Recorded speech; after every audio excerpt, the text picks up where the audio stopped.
ఆయన ఢిల్లీలో సుప్రీంకోర్టులో ఒక కేసు గురించి వాదించేవారు ఈరోజు ఆయన కోర్టులో ఉండాలి అన్న విషయం మీలో ఎంతమందికి తెలుసు?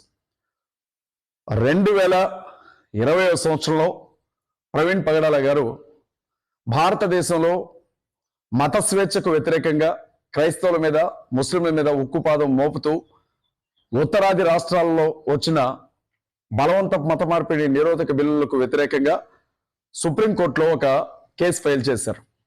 దాదాపు 5 సంవత్సరాల తర్వాత ఆ కేసు ఈరోజు జడ్జిల ముందుకు రాబోతోంది. భారతీయ జనతా పార్టీకి సంబంధించినటువంటి ముఖ్యమంత్రులు ఆయా రాష్ట్రాల్లో బలవంత మత మార్పిడి నిరోధక బిల్లుల పేరుతో కొన్ని చట్టాలను చేశారు. ప్రభుత్వం తరపున ఈ కేసును వాదించడానికి సుమారు వాళ్ళు 4 లాయర్లను ఏర్పాటు చేసుకుంటే, క్రైస్తవుల పక్షాన ఈ బిల్లు గురించి మాట్లాడడానికి ప్రవీణ్ పగడాల గారే న్యాయవాదిగా కోర్టులోకి హాజరు కావాల్సినటువంటి పరిస్థితి.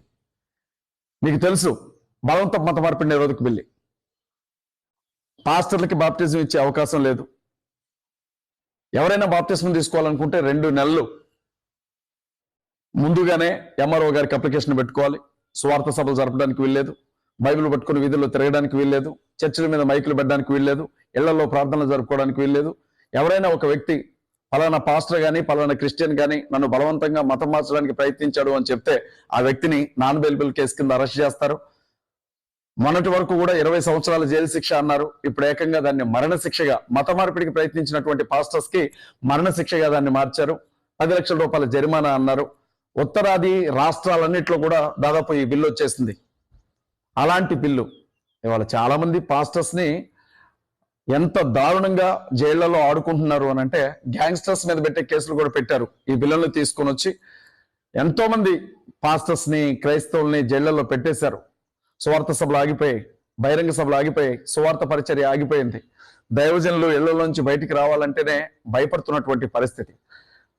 ఒకవైపు భారతీయ జనతా పార్టీ, ఆ పార్టీకి సంబంధించినటువంటి ముఖ్యమంత్రులు ఉంటే, ఈ విషయాన్ని గమనించినటువంటి ప్రవీణ్ పగడాల గారు సుప్రీంకోర్టులో దీని గురించి ఆయన సవాలు విసిరారు. ఆ సుప్రీంకోర్టులోనే ఆయన ఒక కేసును దాఖలు చేశారు 2020 సంవత్సరంలోనే. అది ఖచ్చితంగా ఏప్రిల్ నెల 16వ తేదీన కోర్టులో హీరింగ్కి వస్తూ ఉంది. ఈ రోజు ఆయన క్రైస్తవులందరి తరపున మత మార్పిడి నిరోధక బిల్లుకు వ్యతిరేకంగా కోర్టులో వాదించాల్సినటువంటి రోజు. కానీ ఈ రోజు ఆయన లేరు. పోలీసులు చెప్పినట్లుగా యాక్సిడెంట్లో, పోలీసులు చెప్తున్నారు కదా, మీరు యాక్సిడెంట్ అనకుండా ఇంకేమన్నా కేసులు పెడతామంటున్నారు, యాక్సిడెంట్ అనకుండా మీరు ఇంకేదన్నా మాట్లాడితే మాత్రం నోటీసులు ఇస్తామంటున్నారు, అరెస్ట్ చేస్తామంటున్నారు. వారు చెప్పినట్లుగానే, వారి దృష్టిలో వారు చెప్పినట్లుగా యాక్సిడెంట్లో ఆయన చనిపోయాడు. ఎంత దారుణంగా చనిపోయాడో మీ అందరికీ తెలుసు. క్రైస్తవుల కోసం కొట్టుకున్న ఆ గుండె ఆగిపోవడం అనుకున్నటువంటి అసలైన కారణం ఇదే. ఒకవేళ ఆయన కోర్టులో వాదించి మత మార్పిడి నిరోధక బిల్లులు చెల్లవు, ఇది రాజ్యాంగానికి వ్యతిరేకమని కోర్టు తీర్పిస్తే ముఖ్యమంత్రులందరూ కూడా తలలని మొలల్లో పెట్టుకోవాల్సినటువంటి పరిస్థితి, భారతీయ జనతా పార్టీ పరువు పోయే పరిస్థితి, సిగ్గుపోయే పరిస్థితి.